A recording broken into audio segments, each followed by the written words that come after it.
खामोशी छाई है, सिवाय एक टपकते नल की आवाज के। अचानक एक दीवार हिलती है, मानो अंदर कोई छटपटा रहा हो। फिर एक चीख सुनाई देती है, धीमी पड़ती है और खामोशी में घुल जाती है। खाली सड़क पर एक अकेली कार खड़ी दिखती है। हेडलाइट्स हवा में बेताल की तरह नाच रही है। साल 1990 की सर्द रात, रवि और प्रिया मुंबई के लिए निकले थे। प्रिया एक डॉक्टर बनने का सपना देखती थी और उसका दाखिला मुंबई के मेडिकल कॉलेज में होने वाला था। रवि, उसका पति, एक दयालु मैकेनिक था जो हमेशा प्रिया के सपनों का साथ देता था। रात, थाने हाईवे पर गाड़ी चल रही थी। तभी अचानक एक जोरदार आवाज हुई और कार थन थन करके रुक गई। कार पंचर थी और चारों ओर सुनसान जंगल था। घबराहट के बावजूद रवि ने टायर बदलने का फैसला किया। प्रिया डर से कार में बैठी रही, खिड़की के बाहर सन्नाटे को भेदती चमकती आंखों को नजरअंदाज करती। हाईवे पर टूटी कार और अंधेरे का यह नजारा किसी डरावने सपने जैसा लग रहा था।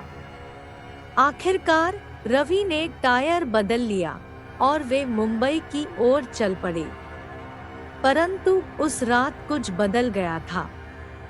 मुंबई पहुंचने के बाद प्रिया को अजीब सपने आने लगे। वे सपने हाईवे के जंगल और उन चमकती आंखों से भरे होते थे। धीरे धीरे उनकी जिंदगी में परेशानियां शुरू हो गई। अस्पताल में प्रिया पर मरीज गिरता, घर में चीजें गायब होती और रात में अजीब आवाजें सुनाई देती। रवि पहले तो प्रिया की बातों को हल्के में लेता था, लेकिन जब एक रात उसने खुद भी उन चमकती आंखों को देखा तो उनकी हवाइयां उड़ गईं। उन्हें समझ आ गया कि हाईवे पर कुछ बुरा हुआ था और वह अब उनका पीछा कर रहा था। डर था पर हार मानने का सवाल नहीं था। प्रिया ने एक पुराने गुरु से सलाह ली, जिसने उन्हें बताया कि हाईवे पर एक दुर्घटना में मरे हुए आत्मा का साया उनका पीछा कर रहा है। उस आत्मा को शांति पाने के लिए उसे मुक्ति दिलाना होगा। इसके लिए प्रिया को फिर से उस अंधेरी रात को जंगल में लौटना पड़ा। रवि डर से पीछे रह गया, प्रार्थना करता हुआ कि उसकी पत्नी वापस लौट आए। प्रिया जंगल में पहुंची, उस जगह जहां उनकी कार टूटी थी। उसने डर को मिटाया और अपने अंदर एक डॉक्टर का साहस जगाया। रात्रि का गहन अंधकार जंगल को अपनी आगोश में समेटे हुए था। फिर वही सन्नाटा, वही हवा में नाचती चमकती आंखें। रात्रि का गहन अंधकार जंगल को अपनी आगोश में समेटे हुए था। चंद्रमा और तारे छिपे हुए थे, जैसे कि वे भी इस भयानक स्थान से दूर रहना चाहते थे। हवा शांत थी, लेकिन इसमें एक रहस्यमय कंपन था, जैसे कि यह किसी अनजाने खतरे का संकेत दे रही हो। प्रिया अकेली जंगल में चल रही थी। वह डर से थरथरा रही थी, लेकिन वह जानती थी कि उसे यह करना होगा। वह उस आत्मा को शांति देने के लिए आई थी। उसने जंगल के भीतर गहराई तक कदम बढ़ाए। पेड़ों की छायाएं उसके चारों ओर घूमती थी, जैसे कि वे उसे डरा रहे हों। पक्षियों की चीखें और रात के जानवरों की आहटें उसे और भी अधिक डराने लगी।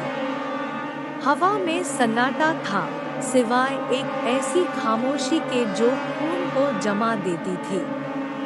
अचानक दूर से एक चीख सुनाई दी, किसी पक्षी की नहीं, बल्कि किसी ऐसी चीज की जिसका नाम लेने को भी जी नहीं चाहता था। प्रिया का दिल जोर से धड़कने लगा, मानो उसके सीने में कोई पागल पंछी फंसा हो। उसने आगे बढ़ने की कोशिश की, लेकिन उसके पैर जैसे जमीन में जड़ हो गए थे। हर आहट, हर सरसराहट उसके कानों में चीख बनकर गूंजती थी। उसे लगा जैसे अंधेरे में कोई छिपी आंखें उसे घूर रही है, कोई बुरी शक्ति उसके इंतजार में बैठी है। उसने अपनी सांस रोकी और धीरे धीरे पीछे मुड़कर देखा, लेकिन वहां कुछ नहीं था सिवाय उसी घने अंधेरे के जो उसकी रूह को कंपा रहा था। फिर भी एक अजीब सी ठंडक उसकी रीढ़ की हड्डी में रेंगती चली गई, जैसे कोई अदृश्य हाथ उसे छू रहा हो। प्रिया कांप उठी।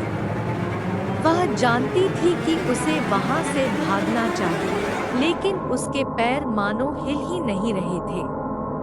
उसे डर था, एक ऐसा डर जो उसकी हवासी पचा लेना चाहता था।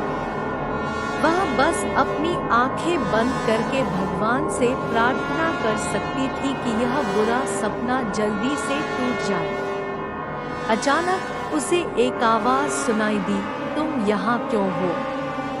प्रिया ने चौंककर पीछे मुड़ी, लेकिन फिर उसे लगा कि वह केवल अपनी कल्पना कर रही है। वह आगे बढ़ती रही, लेकिन अब वह बहुत डर गई थी। उसे लगा जैसे वह पागल हो रही है। वह रुकी और सांस लेने की कोशिश की। तभी उसे एक और आवाज सुनाई दी, तुम मुझे क्यों नहीं देख सकती? प्रिया ने फिर से चौंककर पीछे मुड़ी, लेकिन फिर उसे लगा कि वह केवल अपनी कल्पना कर रही है। वह आगे बढ़ती रही, लेकिन अब वह इतनी डर गई थी कि वह नहीं रुक सकती थी। वह दौड़ने लगी, लेकिन उसे लगा कि वह धीमी हो रही है। तभी उसे एक हाथ का स्पर्श महसूस हुआ। मुझे जाने दो, प्रिया ने चिल्लाया। उसने पीछे मुड़कर देखा, लेकिन वहां कोई नहीं था। वह दौड़ती रही, लेकिन वह थक गई थी। वह गिर पड़ी और रोने लगी। उसने अपनी आंखें बंद की और प्रार्थना करने लगी, हे भगवान, मुझे बचाओ। वह नहीं जानती थी कि वह कहाँ है या क्या हुआ है। उसे बस इतना पता था कि वह बहुत डर गई है। तभी उसे एक अजीब सी ठंडक महसूस हुई। उसने अपनी आंखें खोली और देखा कि उसके सामने एक काला धुंधला आकार खड़ा है। आकार में इतना बड़ा था कि वह उसे पूरी तरह से नहीं देख सकती थी। आकार की आंखें लाल चमक से भरी हुई थी। तुम यहाँ क्यों हो? आकार ने कहा। प्रिया कांप उठी। मुझे नहीं पता, उसने कहा। तुम मेरे परिवार को वापस लाने के लिए आई हो, आकार ने कहा।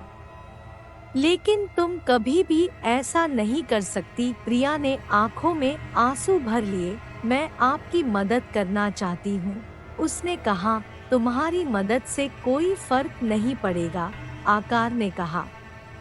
तुम्हारी आत्मा को भी मेरे परिवार के साथ नर्क में जाना होगा, प्रिया ने चीख मारी। नहीं, उसने कहा, मैं ऐसा नहीं होने दूंगी। वह उठ खड़ी हुई और आकार पर झपट पड़ी। तुम मुझे नहीं ले जा सकते, उसने कहा।